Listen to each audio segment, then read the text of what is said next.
روٹھے ہوئوں کو منانے والی خود زندگی سے روٹ گئی، موسیقی کا ایک عہد تمام ہوا۔ پاکستان کی معروف عظیم گلوکارہ نیرہ نور 20 اگست 2020 کو اپنے خالق حقیقی سے جا ملی۔ 72 سالہ نیرہ نور طویل عرصے سے کینسر جیسے موذی مرض سے لڑتے لڑتے زندگی کی بازی ہار گئیں۔ بلبل پاکستان کا خطاب پانے والی نیرہ نور 3 نومبر 1950 کو بھارتی صوبے آسام کے شہر گوہاٹی میں پیدا ہوئیں اور قیام پاکستان کے بعد وہ 1958 میں اپنے والدین کے ہمراہ پاکستان منتقل ہو گئیں۔ انہوں نے گورنمنٹ اسلامیہ کالج کراچی سے تعلیم حاصل کی۔ زمانہ طالب علمی کے دوران national college of arts Lahore کے ایک فنکشن میں پہلی بار اپنی آواز کا جادو جگایا۔ 1968 میں ریڈیو پاکستان کراچی سے اپنے فنی سفر کا آغاز کیا۔ 80 کی دہائی میں پاکستان ٹیلی ویژن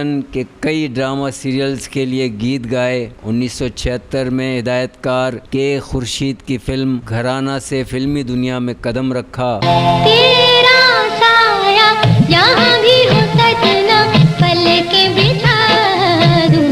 اس فلم میں انہیں بہترین پلے بیک سنگر کا ایوارڈ ملا، جبکہ 1976 میں معروف شاعر فیض احمد فیض کی شاعری پر مشتمل میوزک البم ریلیز ہوا۔ ہدایت کار نذر الاسلام کی ہدایت میں بننے والی پاکستان کی پہلی ڈائمنڈ جوبلی فلم آئینہ کے گیتوں نے نیرہ نور کو فن کی بلندیوں پر پہنچا دیا اور اس فلم کے گیت ان کی پہچان بن گئے۔ فلم آئینہ کے موسیقار نثار بزمی تھے۔ اس فلم میں انہیں نگار ایوارڈ سے بھی نوازا گیا۔ نیرہ نور کو فلمی گیتوں کے علاوہ غزل اور کلاسیکی گائیکی پر بھی عبور حاصل تھا۔ اپنے فنی کیریئر کے دوران انہوں نے بے شمار گیت اور غزلیں ریکارڈ کروائیں۔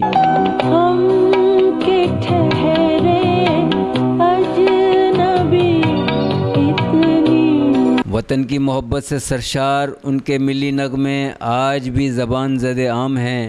وطن کی مٹی گواہ رہنا۔